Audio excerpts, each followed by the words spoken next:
TikTok influencers can breathe a sigh of relief for now. The president announcing today that his call with Chinese President Xi Jinping went well. He says both sides will keep working towards a final deal that will keep the social media app operating in this country. Scripps News White House producer Jacob Garden-Schwartz is live right now for us with the details. And Jacob, here's a fact I didn't know about TikTok. A third of adults in this country actually use the app. That's a lot of people interested in keeping it alive. What do we know about that call between the president and the Chinese leader? Yeah, certainly quite popular here in the U.S. and around the globe. As you noted, news of this approval for a TikTok deal coming out of the call between President Trump and Chinese President Xi Jinping. That call kicking off around 8 a.m. this morning, lasting for a little over 3 hours. So the leaders certainly having a lot to discuss. We got some initial readout via Chinese state media. They describing the call as, quote, pragmatic, positive, and constructive. President Trump, for his part, posting on Truth Social that the leaders, quote, made progress on many important issues, including trade, fentanyl, the need to bring the war between Russia and Ukraine to an end, and the approval of the TikTok.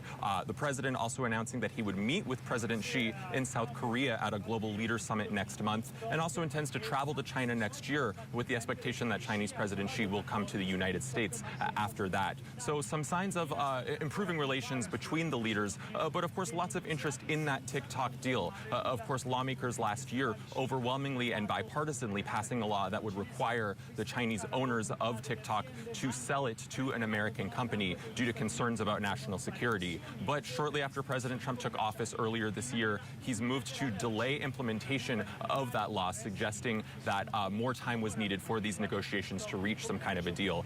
Most recent extension taking place just earlier this week, so now that ban not set to take effect until later in December. We still have very few details about what this deal is beyond the fact that officials on both sides confirmed there is some sort of framework for a deal. One idea that's been floated out there, reported by several outlets, includes a group of about 3 U.S. companies purchasing a significant stake in TikTok, upwards of about 80%, with Chinese officials retaining the remaining 20%. There'd be some sort of new company formed, which would be predominantly made up with U.S. officials on its board, including at least one designated member of the United States government. Again, officials across the board, the rumored companies, the U.S. and Chinese sides not commenting on any specifics of the proposals.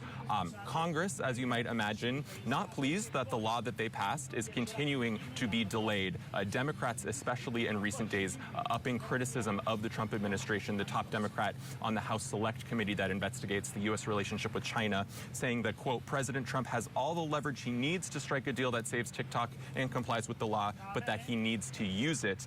Meanwhile, Senator Jeanne Shaheen of New Hampshire, the top Democrat on the Senate Foreign Relations Committee, suggesting that this deal leaves the United States on a weaker footing, confronting the generational challenge that China poses to our security and prosperity. Again, most Republican lawmakers, for their part, holding off on any criticism or reaction overall until we get more details. The last thing I want to mention on this deal is that, of course, recent events here in the United States have certainly created more scrutiny about social media more broadly. First, there was the murder of Charlie Kirk, with lots of conversations about what role social media may have played in that and how more broadly social media might be polarizing or radicalizing young Americans to engage in violence. And then, of course, we have the situation surrounding Jimmy Kimmel and concerns about free speech in the United States. Lots of critics of the administration raising concerns about what it might mean for a U.S. government to have an official on the board of a company overseeing a social media platform. Again, hard to wade too far into that until we understand what the exact intricacies of this deal are, but certainly safe to say that there are a lot of complex issues at play here. So, Jacob, before we let you go, what do you know about these new visa restrictions the president is poised to announce today?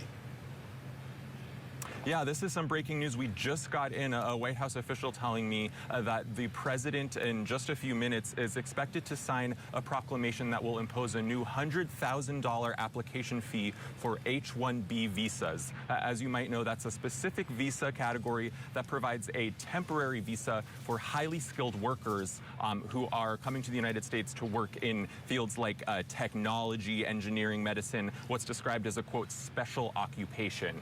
So previously, while there was a small application fee, somewhere in the realm of a few $100s to apply to that, and then a lottery to determine whether or not those employers were allowed to hire foreign workers for those jobs, the Trump administration now poised to significantly increase that fee, a $100,000 fee. Officials suggesting that that is needed because of overuse of the program. The White House arguing that these immigrants are driving down prices for American workers who might want to work in those industries, and also discouraging Americans from pursuing jobs in the technology sector because of concerns that they might be filled by these foreign workers. And this is really par for the course with what we've seen from the Trump administration regarding immigration, really trying to curtail both illegal immigration and legal pathways to immigration within the United States. You might recall earlier this year, the president has touted his so-called gold cards, which would allow anybody who donates around $5 million or so to apply for citizenship here in the United States. So another example of the president trying to crack down on immigration while also earn a little bit of money for the government at the same time.